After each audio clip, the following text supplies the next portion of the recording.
कुछ इन्फॉर्मेशन लेते हैं पुर्तगालियों के बारे में। तो पुर्तगालियों के पतन क्यों हो गया, आखिरकार इनका डिक्लाइन क्यों हो गया, पुर्तगाली क्यों डिक्लाइन कर गए, ये आप हर एक पॉइंट को देखोगे ना, आपके बुक का निचोड़ है, एनसीईआरटीज भी है, एससीईआरटीज भी है, आपका एक टाइप से मेंस भी लिखने में आपको मदद करेगा। हर एक पॉइंट को यहाँ पे कवर किया गया, तो बहुत ध्यान से देखो वीडियो। हर एक क्वेश्चन अगर इसमें भी पूछेगा ना, सेंटेंस वाइज पूछेगा या स्टेटमेंट वाइज पूछेगा, तो आपको एकदम क्लैरिटी बिल्ड रहेगा। ठीक है, आईनेम की तैयारी करें, इंडियन नेशनल मूवमेंट की तैयारी करें तो यहाँ से भी स्टार्ट हो सकता है। मॉडर्न हिस्ट्री की तैयारी कर रहे हैं तो ये भी आपको इंपॉर्टेंट रहेगा। बीपीएससी ट्री की बीपीएससी में ट्री का 6 to 8 वाला कर रहे हैं तो उसमें भी इंपॉर्टेंट होगा। 8 मार्क्स का जो आपको आता है 9th 10th में, उसमें भी, और जीएस में भी। सोचो सबसे इंपॉर्टेंट ये मैं सेशन लेके आया हूँ, आपको बहुत इंपॉर्टेंट यहाँ पे रोल प्ले करेगा, क्योंकि एससीईआरटी एनसीईआरटी बहुत सारे चीज़ों को कंपाइलेशन करके यहाँ पे दिया गया है, तो ज़रूर वीडियो देखिए। ठीक है, तो हेलो एवरीवन, मैं हिमांशु, आप सभी का बहुत बहुत स्वागत करता हूँ अपने चैनल पे। अगर आप बीपीएससी 4.0 की तैयारी कर रहे हैं तो आपके लिए ये सेशन काफ़ी इंपॉर्टेंट रहेगा, क्योंकि इस सेशन में हम लोग कवर करेंगे मॉडर्न हिस्ट्री के सारे इंपॉर्टेंट पार्ट्स। उसके साथ साथ जो भी प्रीवियस ईयरली जो भी आज के टॉपिक में क्वेश्चंस आए हैं उन सभी को हम लोग कवर करेंगे। तो हम लोग यहाँ पे जो आज स्टार्ट करने वाले हैं वो है हमारा यूरोपियों का आगमन, यानी कि यूरोप जो आए थे भारत में, सबसे पहले एंट्री जो लिए थे, उनका क्या क्या यहाँ पे योगदान रहा और क्या क्या यहाँ पे इंपॉर्टेंट फैक्ट्स रहा, उन सभी को एक एक करके हम लोग देखते हैं। तो सबसे पहले बात करें भूमिका की, तो इंट्रोडक्शन की बात करें तो देखो इस रास्ते से हमारा पुर्तगाल जो थे ऐसे ऐसे करके भारत में यहाँ पे एंट्री लिए थे। ठीक है, तो अगर हम बात करें सबसे पहला पॉइंट का, तो देखो कह रहा है कि 15वीं शताब्दी के अंतिम चरण में इटली में बुद्धिजीवियों का केंद्र बढ़ने लगा था। जैसे कि हम लोग जानते हैं कि इटली में क्या हुआ था ना, बहुत सारे जो बुद्धिजीवी लोग थे उनका जो वर्चस्व वहाँ पे बढ़ रहा था। इसी घटनाक्रम के पश्चात यूरोप में एक समुद्री मार्ग की खोज की गई, और उसी टाइम क्या हुआ, एक समुद्र का यहाँ यूरोप में ही यहाँ पे समुद्र मार्ग का यहाँ पे खोज किया गया। इसी क्रम में यहाँ पे बार्थोलोमियो डियाज ने एक नए समुद्री मार्ग जिसे केप ऑफ गुड होप 1486 में खोज की थी। ठीक है, तो क्या हुआ कि सबसे पहले बात करेंगे यहाँ पे बार्थो डियाज ने यहाँ पे सबसे पहले क्या किया था, केप ऑफ गुड होप का यहाँ पे खोज किया था, और उन्होंने कब किया था, 1486 में। ठीक है, याद रखना है। नेक्स्ट अगर पॉइंट की बात करें तो हमारा दूसरा पॉइंट क्या कह रहा है, देखो यहाँ पे प्रमुख खोजें हैं, कुछ दिया हुआ है। कभी कभी क्या होता है ना, आपको मैच द फॉलोइंग में पूछ देगा, आपको प्रीवियस वाला क्वेश्चन दिखाऊंगा ना, उसमें आपको पूरी तरह से यहाँ पता चलेगा। तो देखो क्रिस्टोफर कोलंबस की बात करें तो ये कहाँ का खोज किए थे, तो अमेरिका का। ठीक है, 1492। और जेम्स कुक की बात करें तो ऑस्ट्रेलिया का।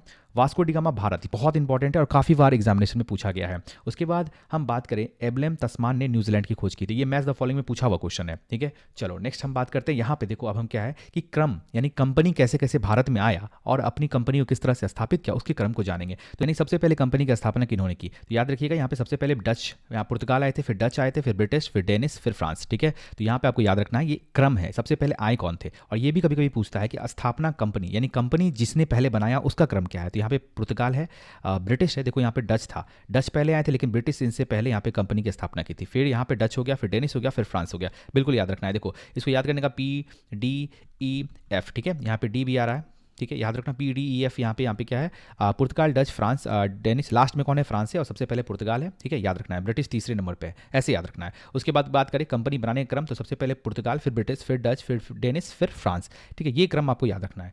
ठीक है, नेक्स्ट हम बात करते हैं, देखो कंपनी का वास्तविक नाम। कभी कभी क्या होता है ना, वास्तविक नाम पूछता है, देखो इंपॉर्टेंट कौन सा, ये पुर्तगाल का सबसे ज़्यादा इंपॉर्टेंट। ठीक है, स्टैडो इंडिया, फिर डच का थोड़ा बहुत इंपॉर्टेंट है, याद रखना, फिर ब्रिटिश का सबसे इंपॉर्टेंट है, जो मैं इंपॉर्टेंट है वही बता रहा हूँ। ये एससीईआरटी एनसीईआरटी का दोनों कवरेज करके एक साथ आपके लिए यहाँ पे दिया गया है। देखो यहाँ पे क्या है, ब्रिटिश का याद रखना, the governor and the company of merchants of London trading to East India company. याद रखना है ईस्ट इंडिया कंपनी का क्या नाम था पूरा, कभी कभी पूछता है, क्योंकि इन्होंने ही भारत पे पूरी तरह शासन किया था ना। ठीक है, अगर बात करें डेनिस का, तो डेन ईस्ट इंडिया कंपनी, बहुत आसान है, फ्रांसीसी का कैंपेन, फ्रांसीसी इंडिया ओरिएंटेड। ठीक है, चलो नेक्स्ट हम अगर देखते हैं, तो नेक्स्ट हम बात करें तो देखो यहाँ पे पुर्तगाल के बारे में जानकारी दी गई है। अब क्या करते हैं, हम पुर्तगाल के बारे में एक एक करके पढ़ते हैं। पुर्तगाल, फ्रांस, डच, कैसे कैसे क्या इन्होंने किया, कैसे कैसे पॉलिसीज लाई, सारी चीज़ों को अच्छे से अध्ययन करने के बाद क्वेश्चन आंसर लगाएंगे तो पूरा टॉपिक आपका कवर हो जाएगा। देखो यहाँ पे सबसे पहले बताया जाए पुर्तगाल के बारे में। प्रथम पुर्तगाल यात्री कौन थे, वास्को डी गामा। 1498 में कालीकट जो कि केरल में आए थे। सबसे पहले कहाँ आए थे ये, अगर वास्को डी गामा के बारे में पूछता है तो ये कालीकट केरल में आए थे 1498। दारोगा का एग्जाम में पूछा है, बीपीएससी एग्जामिनेशन में पूछा है, कई बार डिफरेंट एग्जामिनेशन में, खासकर बिहार में पूछा गया ये क्वेश्चन। ये बात करें तो यह कालीकट पर अब्दुल मानिक की सहायता से पहुंचा था। किसकी सहायता से, कौन, ये पुर्तगाल कौन इसको सहायता किए थे, तो अब्दुल मानिक यहाँ पे इनको सहायता किए थे और यहाँ पे पहुंचाए थे। और इनका स्वागत किसने किया था, राजा एक जैमोरिन थे, जैमोरिन इनका बहुत अच्छे से यहाँ पे स्वागत किए। तो याद रखना है स्वागतकर्ता कौन थे, जैमोरिन, लेकिन सहायता कौन किया था, अब्दुल मानिक। ठीक है, 1498 और वास्को डी गामा। ठीक है, चलो नेक्स्ट हम अगर बात करें तो नेक्स्ट हमारा आता है भारत में पुर्तगाल के मुख्य उद्देश्य। अब आए हैं तो भैया कुछ तो उद्देश्य होगा ना इनका। ठीक है, आए हैं तो कुछ तो उद्देश्य होगा, तो उद्देश्य उद्देश्य की बात करें, देखो सबसे पहले क्या था, उनका व्यापार का विस्तार करना था, ठीक है, वो अपने बिजनेस को और ज़्यादा एक्सपेंड करना चाहते थे भारत में, ठीक है। दूसरा क्या था, ईसाई धर्म का प्रचार, ये भी सबसे बड़ा था। इसी कारण से 1857 की क्रांति भी देखने को मिलती है, अगर हम आगे पढ़ेंगे ना तो उसमें पता चलेगा। ये सब इनकी जो कारण थी, इसकी पॉलिसीज थी, उस कारण भी 1857 की क्रांति देखने को मिली। ये कारण लेकिन ब्रिटिश को भी इन्फ्लुएंस किया, और ब्रिटिश भी मतलब धर्म, अपने धर्म को थोप रहे थे भारत पे, क्योंकि भारत में मुस्लिम और हिंदू की बहुलता थी, और क्रिश्चियनिटी धर्म जो है, क्रिश्चियन धर्म जो है, वो यहाँ पे थोपने का प्रयास कर रहे थे। देखो यहाँ पे क्या था, ये ईसाई धर्म का प्रचार करने के लिए भी आए थे, और भारत में मसाला खरीदना बहुत मेन इंपॉर्टेंट है। ये मसाला, यहाँ भारत को मसाला को देश कहा जाता है, तो मसाला जो है काफ़ी यहाँ पे इंपॉर्टेंट रोल प्ले करता है। यहाँ पे 3 उद्देश्य हो सकता है आपको ऑप्शन में पूछे, ये 3 ऑप्शन देते हैं, पूछ देने में से उद्देश्य कौन, नहीं तो उद्देश्य बिल्कुल याद रखना है, ठीक है, क्योंकि एक से अधिक बीपीएससी में ऑप्शन आ रहा है ना। तो बात करें, देखो पुर्तगाली व्यापार का विस्तार यानी बिजनेस को एक्सटेंड, फिर क्या है ईसाई धर्म का प्रचार, और तीसरा क्या है मसाला खरीदना, ठीक है, ये इंपॉर्टेंट यहाँ पे है। चलो नेक्स्ट हम देखते हैं यहाँ पे क्या कर रहा है पुर्तगाल के बारे में बात करें तो 1580 में दूसरा पुर्तगाली यात्रा आया कौन, पेट्रोज कैब्रल, ठीक है, याद रखना है। सेकंड, फर्स्ट तो हमको पता चल गया वास्को डी गामा, दूसरा कौन था, पेट्रोज कैब्रल, ठीक है। 1502 में क्या किए, वास्को डी गामा दोबारा भारत आया, और इसने इसके पश्चात पहली बार पुर्तगाली कंपनी कोचिंग केरल में स्थापित किया, बिल्कुल याद रखना है। नेक्स्ट पॉइंट देखें, देखो यहाँ पे कुछ 3 प्रमुख जो है गवर्नर है, बहुत इंपॉर्टेंट है, यहाँ से कई बार क्वेश्चंस बना है। अगर हम बात करें, सबसे पहला गवर्नर यहाँ पे फ्रांसिस्को डी अल्मीडा, जो 1503 से 1509 तक यहाँ पे इनका शासन रहा, क्या है अल्मीडा, याद रखना, ठीक है। उसके बाद क्या है अल्बुकर्क, याद रखना 1509 से 1515, उसके बाद नूना दी कुन्हा, ठीक है। ये 3 जो गवर्नर थे बहुत इंपॉर्टेंट थे पुर्तगाल के। तो सबसे पहले अल्मीडा, फिर अल्बुकर्क, और उसके बाद नूना डी कुन्हा याद रखो, ठीक है, अल्मीडा अल्बुर्क कुन्हा, ठीक है, ये तीनों आपको याद रखना है। अब एक एक करके सबके बारे में पढ़ते हैं कि क्या क्या योगदान था भारत में, और क्या क्या ये करके गए थे भारत में।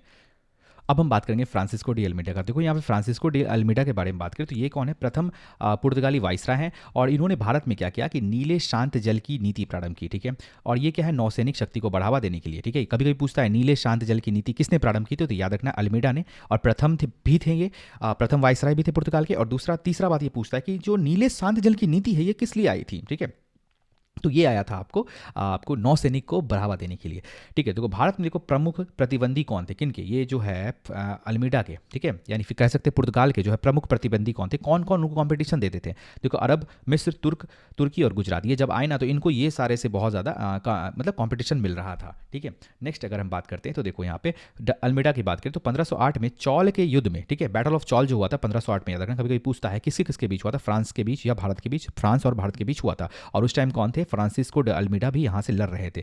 चौल के युद्ध में पुर्तगालियों तथा गुजरात के मध्य लड़ा गया। गुजरात क्योंकि कंपटीशन था ना इनके बीच, तो गुजरात और फ्रांसिस के बीच, यानी कह सकते हैं भारत और पुर्तगाल, भारत और फ्रांसिस्को, माफ कीजिए, पुर्तगाल के बीच ये लड़ा गया था, बैटल ऑफ चौल, ठीक है। और इस समय गुजरात का शासक कौन था, महमूद बेगरा, बिल्कुल याद रखना है, गुजरात के शासक कौन थे इनके टाइम, तो महमूद बेगरा थे, ठीक है। तो अल्मीडा इधर से लड़े पुर्तगाल की तरफ से, और गुजरात की तरफ से कौन, महमूद बेगरा, ठीक है। और 1509 में क्या हुआ, अन्य युद्ध में अल्मीडा ने मिस्र प्लस तुर्की प्लस गुजरात के गठबंधन को पराजित कर दिया। अब देखो अल्मीडा क्या किया, बहुत महान काम किया ना, ये क्या किया, मिस्र, तुर्की और गुजरात एक तरफ बैठ गया था, और अल्मीडा उसको अकेले हरा दिया था, यानी कि तीनों एक गठबंधन की तरह लड़ रहे थे, फिर भी इसको हरा दिया गया कब, 1509 में। लेकिन 1508 में क्या हुआ, अगर पूछेगा कि कब गठबंधन में इन्होंने कब हराया था, तो याद रखना 1509। मैं आपको वो भी बता रहा हूँ कहाँ कहाँ से क्वेश्चन बनता है और किस किस का गठबंधन था, तो याद रखना मिस्र का गठबंधन था, तुर्की का और गुजरात का, ठीक है। ये तीनों एक साथ आए और यहाँ पे इसको हटा दिए, ठीक है। नेक्स्ट हम बात करते हैं, नेक्स्ट अगर बात करें, देखो यहाँ पे अब आ गया अल्बुकर्क, जो बहुत इंपॉर्टेंट है, सबसे वास्तविक संस्थापक इनको माना जाता है, बहुत अच्छे इन्होंने काम किया, वो तो पहला थे, बहुत इंपॉर्टेंट, और जो भी फैक्ट्स बताएं सबको ध्यान रखना है, ठीक है। अब अगर बात करें अल्बुकर्क क्या कहते हैं, भारत आने वाला दूसरा पुर्तगाली यात्रा था, ये सेकंड नंबर का था, पहला क्या था अल्मीडा, दूसरा क्या है अल्बुकर्क। इन्होंने इन्हें क्या कहा था, पुर्तगाल का वास्तविक संस्थापक, ठीक है। यहाँ पे जो वास्तविक संस्थापक कहा जाता है इनको, किनको कहा था, अल्बुकर्क को। 1510 में क्या हुआ था, गोवा को यूसुफ आदिल शाह से जीता था, ठीक है। गोवा छीन लिए थे, कौन, यहाँ पे अल्बुकर्क छीन लिए थे। अल्बुकर्क ने हिंद सागर में नीले जल की नीति को प्रतिबंधित कर दिया, ठीक है। वो क्या कहते स्टार्ट किए थे अल्मीडा, लेकिन ये क्या किए, बोले नहीं भैया हम जो है ये पॉलिसीज आपको नहीं लेंगे। ये मैं पॉलिसीज के बारे में मैं आपको बताता हूँ कि ये पॉलिसीज थी क्या, ठीक है। ये नीले जल की नीति की इतनी बात हो रही है, तो नीले जल की नीति आखिरकार है क्या, देखो क्या इसमें कह रहा है, इस नीति के तहत पुर्तगालियों ने भारत भूमि पर किले बनाने के बजाय समुद्र में अपनी ताकत बढ़ाने का फैसला किया था, ठीक है। इसमें क्या कहता है कि हम किले नहीं बनाएंगे, हम क्या करेंगे, समुद्र में जो है अपना ताकत बढ़ाएंगे, ठीक है। तो ये पॉलिसी का उद्देश्य था, ठीक है। चलो नेक्स्ट अगर बात करें, इसमें कुछ खास बातें भी यहाँ पे देखते हैं। तो इस नीति का मकसद क्या था, तो पुर्तगाल को समुद्री क्षेत्र में एक ताकतवर देश बनना था, ये तुमको पता चल गया। दूसरा क्या है, इस नीति के मुताबिक पुर्तगालियों को अरब सागर और हिंद महासागर में व्यापार करने का एकमात्र अधिकार होना चाहिए था। वो क्या चाहते थे, मेरा एकाधिकार हो, ठीक है। और किस में हो, हिंद महासागर और अरब महासागर मेरा ही अधिकार हो, ठीक है, इसलिए ये पॉलिसीज बनाए थे। इस नीति की वजह से तटीय इलाकों पर पुर्तगालियों का कब्जा मजबूत हुआ, बहुत ज़्यादा इसमें स्ट्रांग हो गया और नौसैनिक की ताकत भी बढ़ी थी, ठीक है। चलो नेक्स्ट हम बात करते हैं, देखो अल्बुकर्क के बारे में भी थोड़ा और इन्फॉर्मेशन लेते हैं। और इन्होंने कृष्णदेव राय के साथ क्या किया, व्यापारिक संबंधों पर जोर दिया था। मतलब कृष्णदेव राय, यहाँ पे हम बात करेंगे आगे, अगर हम बढ़ेंगे इस चैप्टर से आगे तो हमको कृष्णदेव राय का मिलेगा, तो इसके बारे में बताया जा रहा है कि उनसे क्या हुआ, ये बहुत अच्छे संबंध स्थापित किए थे। कौन, व्यापारिक संबंध यानी बिजनेस का जो है एक टाइप से रिलेशन बहुत अच्छे से स्थापित किए थे। कौन, अल्बुकर्क ने किया था। कृष्णदेव राय क्या किए थे, पुर्तगाल को कर्नाटक में भटकाल में एक व्यापारिक कोठी स्थापित करने की अनुमति भी दे दिया था, ठीक है। इन्होंने पुर्तगालियों पुरुषों को भारतीय महिलाओं से विवाह करने के लिए प्रेरित किया। बोले पुर्तगाल के जो भी पुरुष है ना, उसको भारत की जो महिलाएं हैं उनसे विवाह करो और अपने में शामिल कर लो, यानी कह रहे वो अपना वर्चस्व बढ़ा रहे थे, ठीक है।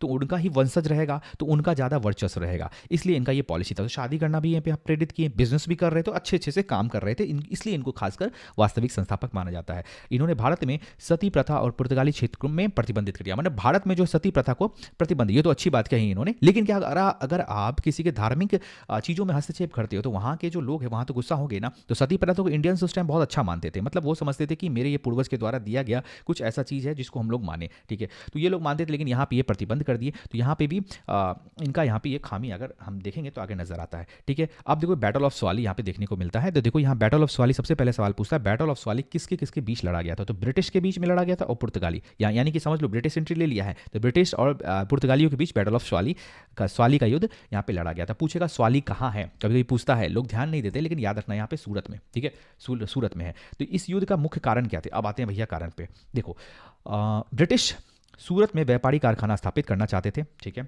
और इस परियोजना का विरोध पुर्तगाली ने किया। वो क्या चाहते, ब्रिटिश चाह रहे थे हम इसमें व्यापारिक अपना कोठी स्थापित करते, लेकिन यहाँ पे जैसे ब्रिटिश वहाँ पे जैसे आया वहाँ पे स्थापित करने के लिए, तो यहाँ पुर्तगाली विरोध किया, क्योंकि पुर्तगाली तो पहले से है, गुस्सा तो बढ़ेगा ही, ठीक है। सवाली के युद्ध में क्या हुआ, ब्रिटिश ने पुर्तगालियों को पराजित कर दिया। अब देखो ब्रिटिश क्या किया, पुर्तगालियों को यहाँ पे हरा दिए, ठीक है। इस युद्ध में ब्रिटिश की सेनापति कौन थे, थॉमस वेस्ट थे, याद रखना है। थॉमस वेस्ट कौन थे, यहाँ ब्रिटिश के सेनापति बैटल ऑफ स्वाली के टाइम थे, याद रखना है।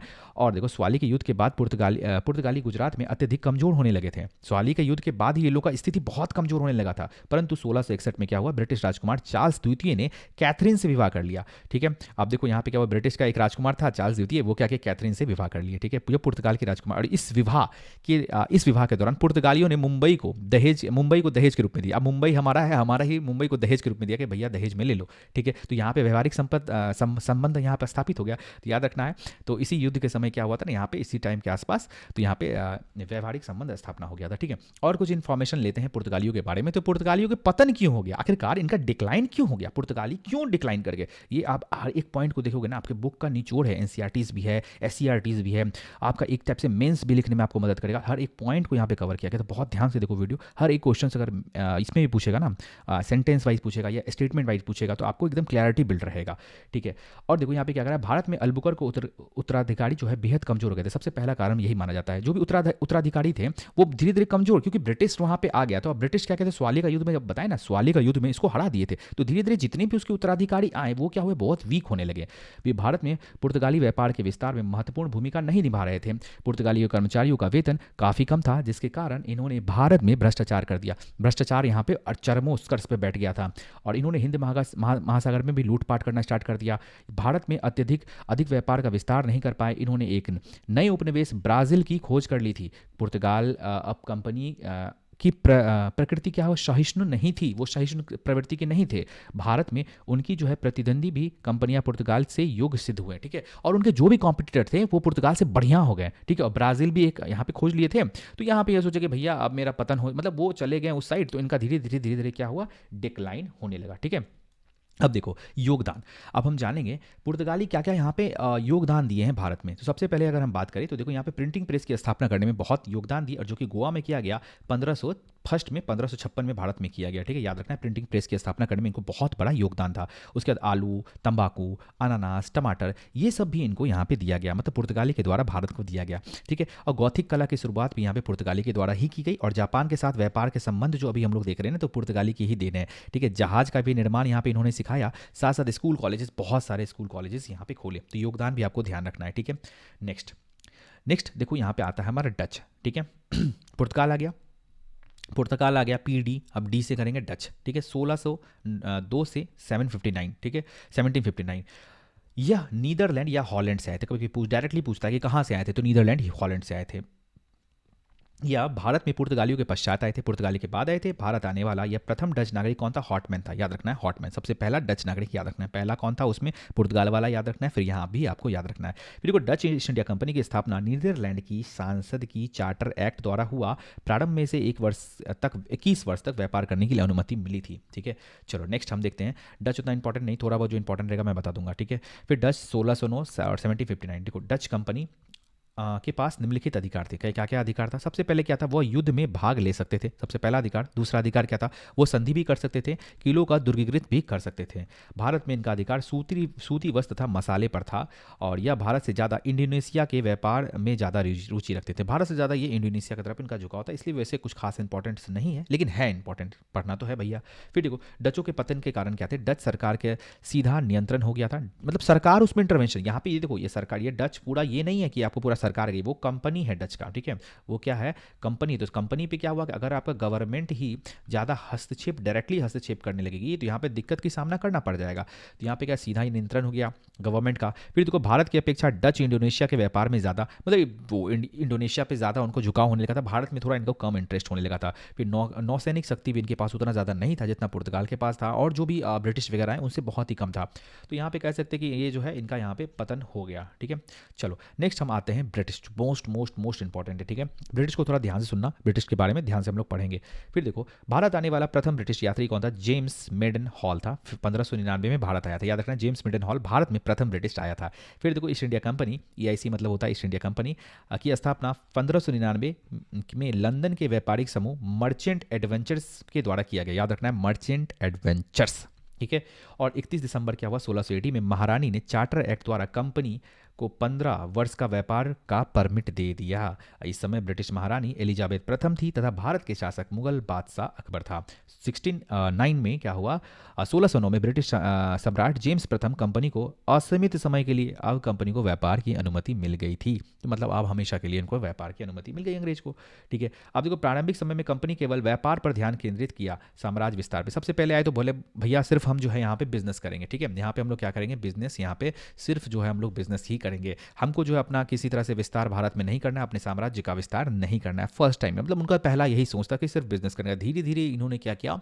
अपने साम्राज्य को भी विस्तार करने लगा। फिर 1601 में क्या हुआ? कंपनी ने अपनी पहली यात्रा जावा सुमात्रा से शुरू की, सबसे पहली यात्रा यहाँ से। और 1609 में कंपनी ने अपना रुख भारत की ओर फिर लिया। 1608 में ब्रिटिश सम्राट जेम्स प्रथम ने अपने एक राजदूत कप्तान विलियम्स हॉकिंस को जहांगीर के दरबार में भेजा, याद रखना है, कैप्टन विलियम्स हॉकिंस को किसके दरबार में भेजा था? जहांगीर के दरबार में भेजा था। जहांगीर ने हॉकिंस को अनुमति प्रदान की थी, और हॉकिंस फारसी भाषा का विद्वान था। देखो, ये आया अनुमति लेने, तो जहांगीर बोले ठीक है भैया, आप यहाँ पे कर सकते हैं, अच्छे से व्यापार कीजिए, ठीक है। और यहाँ पे कभी कभी पूछता है कि जहांगीर किस भाषा का बहुत अच्छा विद्वान था, तो यहाँ पे याद रखना है, फारसी भाषा बहुत अच्छा बोलता था, और फारसी भाषा बोलता था, जहांगीर को बड़ा पसंद आया, इसलिए बोले जाइए आप अधिकार ले लीजिए, कीजिए बिजनेस जितना सारा करना है, ठीक है। तो ये लैंग्वेज एक मिलता है ना, जैसे आप ही बाहर जाते हो तो आपको, जैसे आप लंदन गए, लंदन में कोई भोजपुरी बोल रहा है, आप बिहार के हो, तो आपको एक अपनापन वाला फील आता है, तो बस उस टाइप का यहाँ पे कुछ बॉन्डिंग नजर आया, इसलिए यहाँ पे ये चीज़ देखने को मिलता है। नेक्स्ट अगर हम बात करें ब्रिटिश, अब देखो यहाँ पे 1947 तक में, यहाँ पे 16 से 8 से लेकर 1947 तक पूरी तरह से गुलाम बना लिया ब्रिटिश। देखो, अनुमति मिलने के बाद ब्रिटिश ने भारत में कारखाने स्थापित किया, जो इस प्रकार निम्नलिखित है। अब देखो, कारखाने ब्रिटिश कितने जगह पे स्थापित किए? सबसे पहले सूरत, अहमदाबाद, बड़ौदा, फिर आगरा, फिर भचौर, ठीक है। इन सभी कारखानों का नियंत्रण सूरत से किया जाता है, बिल्कुल याद रखना है। देखो, ध्यान रखना है एकदम, कहाँ से अगर पूछ लेगा, इन ब्रिटिश का जो ये सारा जो फैक्ट्रीज वगैरह बना हुआ था, उसका नियंत्रण जो कंट्रोल था कहाँ से किया जाता था? सूरत से। कि कुछ आपको नया नया चीज़ मिलेगा यहाँ पे, तो सूरत से इसको कंट्रोल किया जा रहा था। फिर देखो, दक्षिण भारत में ब्रिटिश ने व्यापार का सुनहरा फरमान गोलकुंडा के शासक से प्राप्त किया। किससे प्राप्त किया? गोलकुंडा के शासक से। यहाँ पे गोल्डन परमिट मिल गया कि आप जाइए, सुनहरा फरमान है, आप जाइए पूरी तरह से व्यापार कीजिए, और गोलकुंडा के शासक थे, इनसे इनको मिल गया। दक्षिण भारत में पहले ब्रिटिश फैक्ट्री 1611 में मसूलीपट्टनम अस्थाई और पेयमपल्ली में स्थापित की गई, अस्थायी रूप से 1611 में यहाँ पे की गई। नेक्स्ट अगर बात करें तो ब्रिटिश ने पूर्वी तत्वों पर अपना व्यापार विस्तार किया, और 1650 दशक में किया। देखो, हुगली फैक्ट्री में, कासिम बाजार, कोलकाता, राजमहल, यहाँ पे देखने को मिलता है, ठीक है। नेक्स्ट अगर हम बात करें, देखो, दस्तक प्रणाली अब आती, बहुत इंपॉर्टेंट है। दस्तक प्रणाली क्या है? देखो, दस्तक बंगाल में एक मुक्त व्यापार यानी फ्री ट्रेड एग्रीमेंट होता है, ठीक है। क्या? Free agreement, free trade, free trade agreement.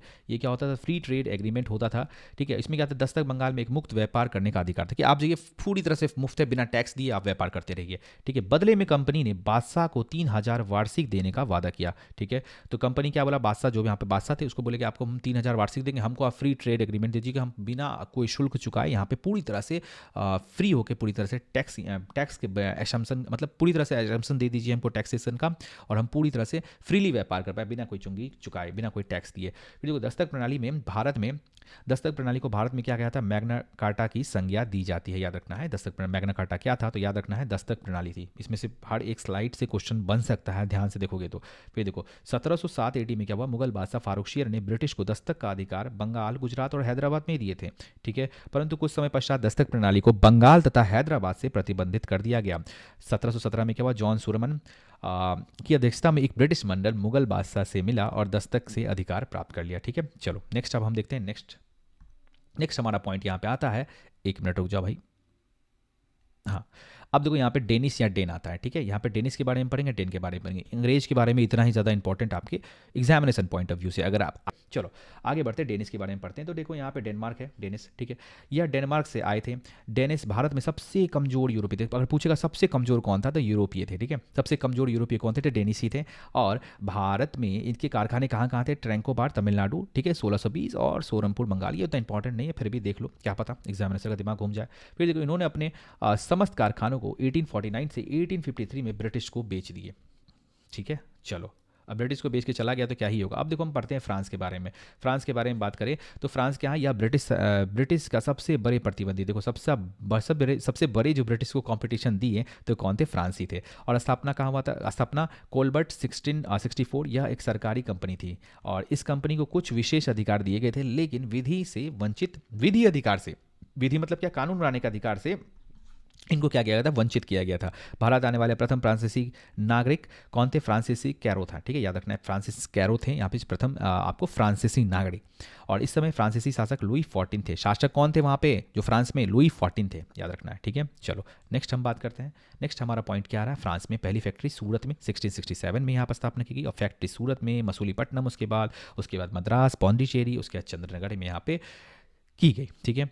अब देखो कार्नेटिक युद्ध बहुत इंपॉर्टेंट है, यहाँ पे इंपॉर्टेंट है, कई बार क्वेश्चन पूछा गया है, बीपीएससी हो, दरोगा हो, बिहार के हो, अन्य एग्जाम में पूछा गया है। देखो प्रथम कार्नेटिक युद्ध क्या हुआ? 1740 से 1748 में हुआ। द्वितीय कार्नेटिक युद्ध क्या हुआ? 1749 से 54, और 58 से 63 में यहाँ तीसरा हुआ। तीनों याद रखना है, ठीक है, प्रथम, द्वितीय और तृतीय, ठीक है। नेक्स्ट हम पढ़ते हैं। देखो अब हम एक एक करके सारे युद्ध को पढ़ेंगे। प्रथम कार्नेटिक युद्ध की बात करें तो बताएं 740 से 48 तक। देखो कोरोमंडल के तट पर आंतरिक इलाकों को कर्नाटक के नाम से जाना जाता था। यूरोपियों द्वारा नाम दिया गया, यूरोपियों द्वारा इनका नाम दिया गया कोरोमंडल के तट, इसके आंतरिक इलाकों को, ठीक है। उसके अंदर जो कोरोमंडल तट हम देखते हैं ना भारत का मैप बनाकर, तो उसमें जो उसके आंतरिक इलाके हैं उसको नाम हम कर्नाटक दिया था, यूरोपियों के द्वारा दिया गया था। प्रथम कार्नेटिक युद्ध यूरोप के एंग्लो फ्रांसीसी युद्ध का विस्तार था जो ऑस्ट्रियाई उत्तराधिकार के लिए हुआ, ठीक है। जो एंग्लो फ्रांसीसी युद्ध था ना, उसी का ये बहुत ही डिस्क्राइब किया हुआ यहाँ पे युद्ध था। और क्या हुआ था? ये ऑस्ट्रेलियाई जो ऑस्ट्रिया की जो राजगद्दी, उसके लिए ये झगड़ा हुआ था। पूछता है कभी कि प्रथम कार्नेटिक युद्ध का जो है किस लिए किया गया था, तो याद रखना है ऑस्ट्रियाई जो है राजगद्दी उत्तराधिकार के लिए किया गया था। फिर देखो प्रथम कार्नेटिक युद्ध को सैन टोमे का युद्ध के नाम से भी जाना जाता है। पूछेगा सैन टोमे का युद्ध कौन से युद्ध को कहा जाता है? तो प्रथम, याद रखना, प्रथम कार्नेटिक युद्ध, प्रथम, द्वितीय, तृतीय, और उसमें कोई भी युद्ध दे सकता है, आपको ध्यान रखना है। सैन टोमे का युद्ध किसको कहा जाता है? प्रथम कार्नेटिक युद्ध को। फिर देखो तात्कालिक कारण कभी कभी पूछता है, तो देखो एक अंग्रेज अधिकारी क्या थे? कैप्टन बाड़मेर द्वारा कुछ फ्रांसीसी जहाज पर कब्जा कर लिया गया था, तो इसको तात्कालिक कारण माना जा सकता है। और एक्सप्ला के संधि, एक्स ला चैपल के संधि जो है यहाँ पे की गई थी। देखो मैं संधि आपको याद करा दूंगा पहले यहाँ पे, क्योंकि संधि से क्वेश्चन पूछता है, तो पहले यहाँ पे देख लो के करके। दूसरा में देखो संधि पुदुचेरी की संधि की गई, डेट याद रखना उतना इंपॉर्टेंट नहीं है, ठीक है। और तीसरा जो है यहाँ तीसरा अथवा वांडीवास का युद्ध भी इसको कहा जाता है, याद रखना। और 1758 से 63 में, और पेरिस की संधि, ठीक है। तो यहाँ पे ऐसे याद किया था ए पापे, ठीक है, ए पापे, ठीक है, ए पापे याद करो। तो एक्सलेसा की संधि, उसके बाद हो गया यहाँ पे पांडिचेरी की संधि, पास से हो गया पांडिचेरी से, और पी ए से हो गया पेरिस की संधि। यानी प्रथम कार्नेटिक युद्ध में एक्सप्ला की संधि, और यहाँ पे पांडिचेरी की संधि, और तीसरा में हो गया पेरिस की संधि। ऐसे ए पापा का याद रखो, सारा याद हो जाएगा, ठीक है। नेक्स्ट अगर हम आते हैं, अब देखो यहाँ पे क्या है कि हम कुछ यहाँ पे एक मिनट, यहाँ पे आप क्या करेंगे, हम लोग कुछ PYQ करेंगे, ठीक है। यहाँ पे टॉपिक यहाँ पे खत्म होता है, ठीक है। इसके बाद हम लोग नेक्स्ट सेक्शन लाएंगे, ज़रूर लाएंगे, लेकिन इससे पहले क्या करते हैं, क्या हमने जो भी पढ़ा है क्या वो एग्जामिनेशन में आता है, ठीक है। तो उसके बारे में एक बार हम लोग एक बार देखते हैं। PYQ 1992 से अब तक एग्जामिनेशन में जो भी पूछा गया उन सभी को हम लोग यहाँ पे देखते हैं। चलो, तो सबसे पहला सवाल यहाँ पे हम लोग देखते हैं। तो सबसे पहला सवाल क्या कह रहा है, पढ़ते हैं। पुर्तगाली उपनिवेश का प्रथम वायसराय भारत में कौन हुआ था, ठीक है। तो भारत में कौन हुआ था, काफ़ी आसान है, ऑप्शन सी हो जाएगा ना इसमें, अल्मीडा आया था, उसके बाद अल्बुकर्क आया था, ठीक है। नेक्स्ट सवाल देखते हैं। नेक्स्ट सवाल, बंगाल की खाड़ी में समुद्री डकैती हेतु हुगली का उपयोग कौन करता था, ठीक है। हुगली का उपयोग कौन करता था, भाई पुर्तगाल ही करता था, बोले थे ना कि वो पूरी तरह चोरी उड़ी लास्ट में करने लगा था, ठीक है। नेक्स्ट हम देखते हैं, भारत में 1613 में अंग्रेज ने अपनी पहली फैक्ट्री कहाँ स्थापित की। देखो ये सब पूछा गया है 39 BPSC प्री, सीधा हम क्वेश्चन का वहाँ से आपको दिखा रहे हैं, जो क्वेश्चन आया ना वो क्वेश्चन को सीधा यहाँ पे दिखाया जा रहा है। देखो ऑप्शन डी हो जाएगा सूरत में, ठीक है। नेक्स्ट सवाल देखते हैं, निम्नलिखित में से किस अंग्रेज अधिकारी ने पुर्तगालियों को सवाली के युद्ध के स्थान पर हराया था, ठीक है। तो देखो यहाँ पे क्या हो जाएगा, थॉमस बेस्ट हो जाएगा। देखो यहाँ पे क्या है ना, ये भी 44 BPSC 2000 ईस्वी में पूछा गया है। डच ईस्ट इंडिया कंपनी ने किस वर्ष अपनी पहली फैक्ट्री पटना में स्थापित की थी। तो देखो ये भी 65वीं BPSC 2019 से पूछा गया, तो यहाँ पे 1632 में किया था ना यहाँ पे, ठीक है, याद रखना है, बहुत इंपॉर्टेंट है। फिर देखो निम्नलिखित में से प्रथम कार्नेटिक युद्ध का कौन सा तत्कालिक कारण था। देखो ये अभी जस्ट हमने करवाया है, तो देखो यहाँ पे अंग्रेजी द्वारा फ्रांसीसी जहाजों का अधिकरण। अरे भाई बोले ना, एक एक क्वेश्चन जो आएगा ना इसी नोट से आएगा, एकदम गारंटेड एकदम 100% क्वेश्चन बनेगा इससे, ठीक है। जरूर देखना वीडियोस में।